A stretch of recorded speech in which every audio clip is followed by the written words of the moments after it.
So, Richard, I mean, we all know about violence in Mexico in the last 3 or 4 years, and you know, it's been pretty severe, you know, with refugees and beyond, and internally, and all kinds of different forces fighting against the people, the government, the police, the army, and the army corruption, and so on and so on. So, if you could elaborate a little bit on that, and how does that relate to Chiapas and San Cristóbal de las Casas and your community and your project? One sort of has to divide up the violence between the North and the South. The South, the violence in the North and in the central part of the country. And that's where you are. Chiapas is way south, almost close to the border of. Chiapas borders Guatemala. Oh, it borders Guatemala. I see. Okay. There is a huge problem in the South with the gangs. And over the years, the last 10 years, Central American republics have consistently made laws and forced the gang members out of the countries. So that in Honduras, if you have a tattoo, you can go to jail for 2 years. No trial. So the gang members have moved up onto the border area, and there's this no man's land between Guatemala and Mexico, which is filled with gangs. Now, that's where the violence... And are these armed gangs? These are armed gangs. Yeah.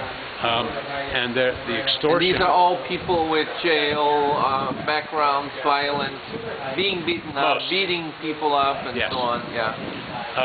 Probably 2/3 of them are orphaned to begin with. What we're finding is the levels of extortion are tremendous with the passing migrants who are coming from Central America, trying to make their way north. So this extortion that the gang members are imposing on the migrants. Right. And there's a lot of migrants that come from Guatemala to work or for other reasons, and they just seasonal workers and so on. Is that what you're referring to? That's what I'm referring to. Okay. And so what happens is, for example, in Tapachula, there's a brand new house that just opened up for victims of this violence, and they have 54 beds filled with young men and women who've been thrown under the trains and lost limbs because of the extortion. There's a train that goes from Tapachula all the way north to the border with the U.S. Many of the Central Americans climb on and ride it as far as they can. There's been a well-known movie made about it, yeah. And so they get on the train, and the gang members come and go through and extort the money that they can, and if they can't get any money, they throw them under the train. Yeah. In many cases, they just can't afford it or don't have it, and barely have enough to eat, and Additionally, there's been a new sort of problem added to it all. As the train moves farther north, and as some refugees have enough money to buy a bus ticket, there was a recent killing last year of 72 migrants who had been pulled off of buses by immigration agents because they didn't have any papers. And then the immigration agents sold those people to the Zetas, one of the drug cartels, for drug runners. And the people refused to run drugs, and that's why the massacre of 72. And there was people from several countries involved in that. I remember it was even the Brazilians somehow included in that group. And there were Hondurans and Guatemalans and Nicaraguans, and they all just happened to be people without papers. And while that goes on, there's the violence from the gangs is pretty much curtailed to the border area. So up where we are, you don't see that kind of violence. So when you're talking San Cristóbal de las Casas, that's about, what, 150, 200 miles away? 120. 120, okay. So a couple, 3 hours driving. And now what we found was that now the violence in the north is completely different.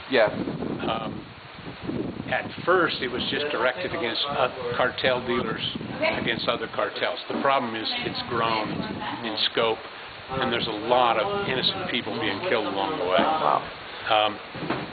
And in the case of this last trip I drove back through Mexico, and as I was when I got to the border area in Matamoros, it's one of the main crossing areas. On a Saturday morning I went in, I was the only traveler going through, and there were 50 employees sitting there. And the level of violence, it took me 6 hours to get all my paperwork done. And everybody told me, go to a hotel tonight. Don't get out on the road. So I went to a hotel, and I was fighting all night. Bullets, and this is across the border from Brownsville. I get on Sunday morning I left and drove out of town, and as I'm leaving town, there's a small sort of holdup, and there's 3 or 4 cars stopped to the side of the road. And I look over, and there's 2 headless corpses. It's amazing how much things have changed. I mean, I less than 3 years ago biked through El Indio, biked through Brownsville, and biked all the way in across Mexico, and it was a totally different place. And normally in that section between Matamoros and Tampico, which is a main road. I would.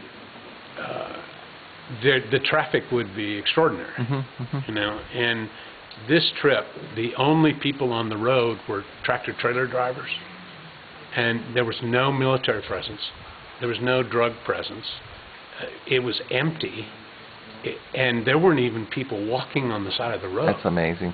All right, so